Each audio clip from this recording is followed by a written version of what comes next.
Hoy finalmente llegamos a la fiesta de San Jerónimo, un gran personaje querido a mí porque yo también de algún modo, especialmente en República Dominicana,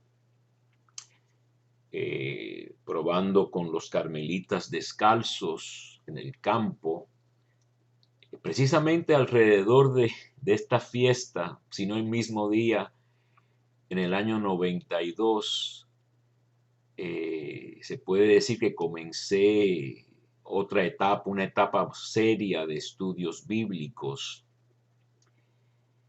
Y yo creo que acudir a las Sagradas Escrituras es una manera de concentrarnos en las cosas de Dios. Esto lo vamos a ver claramente con San Jerónimo. Y yo me dediqué, tenía tanto tiempo yo en ese lugar tan desierto, vamos a decir, había calor y no habían diversiones, quizá veíamos un poco de televisión por la noche, pero durante el día en la celda, lidiando con el calor y todo eso, ¿no? Y entonces yo estudiaba y finalmente después me fui para Roma, ya bien preparado precisamente con todo el trabajo preparatorio que había hecho en la República Dominicana. Y finalmente pude enseñar Sagrada Escritura a los seminaristas por muchos años y creo que a más de uno le inculqué amor por la palabra de Dios, la Sagrada Escritura, ¿verdad? Que como he repetido, ¿no? San Jerónimo dice, y lo citan en el Vaticano II, ignorancia de las Escrituras es ignorancia de Cristo. Si queremos conocer a Cristo en el sentido de tener una relación con Él, hay que conocer la historia de su pueblo y la misma emergencia, vamos a decir, cómo sale Cristo del pueblo de Israel, ¿no? San Jerónimo nació en el año 342, así que hace mucho tiempo que nació y vivió casi 80 años, murió en el 420. Nació en Estridón, que es un lugar cerca, no lejos, de donde nació la Madre Teresa de Calcuta. Qué interesante, ¿verdad? En el Adriático, al otro lado de Italia, Italia, el Adriático y después esta tierra, ¿no? Croacia, esos lugares por ahí desconocidos, ¿verdad? Era un hombre de temperamento explosivo. Estudió en Roma, aprendió muy bien el latín y la retórica, así que le gustaba hablar de un modo un poco bombástico, como tirar bombas verbales, lo cual le causó bastantes problemas y hasta hacia el final, me parece, rompió con su mejor amigo, el más antiguo amigo que tenía, Rufino. Así que esa parte de su carácter es problemática. Un hombre duro, pero es santo finalmente, precisamente por haberse concentrado en esta labor de amor, este trabajo de amor que era revisar y traducir todas las sagradas escrituras, es decir, había ya mucho trabajo hecho antes de él, pero él se dedicó a revisarlas, pulirlas, le interesaba mucho la lengua, conocer el hebreo, eso lo vamos a ver en un momento, el griego lo conocía por sus estudios clásicos en Roma, también en Constantinopla. Estudió con San Gregorio Nacianceno. Estamos hablando de grandes padres de la iglesia, ¿eh? Estos capadocios, Gregorio de Nisa, Basilio y Gregorio Nacianceno, que creo que era el que le decían el teólogo, ¿no? Y terminó después en Roma secretario del Papa Dámaso. que fue el que le encomendó a Jerónimo que revisara y que tradujera las escrituras, las mejorara. Y por eso me puse yo de rojo hoy, porque a él lo ponen como cardenal, pero en esa época no había cardenales, ¿verdad? Aquí tengo otra imagen de él, casi parece un monje trapense, ¿no? Con el león ese que dicen que le sacó una espina a un león que se quedó con él toda la vida, ¿verdad? Pero muy interesante este carácter también que tenía piadoso y fogoso por Cristo. Entonces se retiró a el desierto de Siria, en el norte de Palestina, de la Tierra Santa.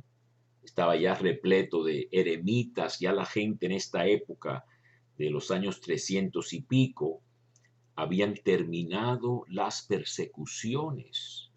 Ya no perseguían a los cristianos, ya no los mataban. Y entonces mucha gente, es una cosa muy extraña y deberíamos aprender un poquito alguna lección de esto, ¿no? Queriendo hacer algo por Cristo, ¿no? Queriendo luchar, y aunque ya no los perseguían, deciden irse a hacer una vida muy, muy, muy dura, ascética, privarse de casi todo alimento, comiendo muy poco. Estaba yo leyendo, San Jerónimo tenía una dieta tan pobre y sin aceite que dicen que lo que describe es falta de vitamina A, y la vista se le empeoró y decidió cambiar su dieta, añadió aceite, no comía frutas y se privaba de muchas cosas, y entonces mejoró mucho su salud y su piel y todo lo demás, y vivió casi 80 años, ¿no?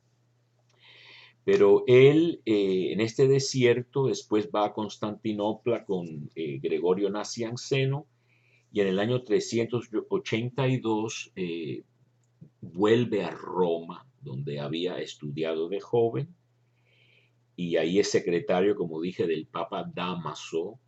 Pero muy interesante, reúne en torno a sí a un círculo especialmente de mujeres de la aristocracia romana, mujeres ricas que querían dedicarse al estudio y a las cosas de Dios. Y él, por cierto, debería yo repasar esto, que me lo brinqué un poquito, ¿no? Pero en el desierto de Calchis, como se llame, ¿no? De Siria, tenía tremendas tentaciones de la carne. Es decir, la imaginación, dice aquí, donde no tenía ninguna otra compañía sino escorpiones y bestias salvajes. Sufrió grandemente de mala salud, que ya lo hablamos, y de tentaciones tan fuertes que dice, en mi mente me encontraba en medio de muchachas bailando. Y dice que un hombre que había muerto a sí mismo según Cristo estaba todavía furioso el fuego de la lujuria en él. Así que fíjense cuántas luchas no tenemos todos, aún los santos, ¿verdad? ¿Y cuál fue la solución de Jerónimo? Ponerse a estudiar hebreo, una lengua difícil. Dice que para combatir a estas tentaciones me entregué como discípulo a un hermano que era judío convertido para aprender, después de la sutileza de Quintiliano, los ríos de elocuencia de Cicerón, la gravedad de Frontón y lo placentero de Plinio, un nuevo alfabeto. Es que después de los clásicos latinos que le gustaban tanto, ahora cambia completamente a otra lengua con un alfabeto diferente, letras totalmente diferentes, va de derecha a izquierda en vez de izquierda a derecha. Dice, y a ejercitarme en la pronunciación de sonidos estridentes y aspirados. Cuánta fatiga fue para mí, qué dificultad encontré en ella, cuántas veces lo dejé y luego, por las ganas de aprender, empezar de nuevo. Esto puede ser atestiguado por mi conciencia y la de los que estaban cerca de mí.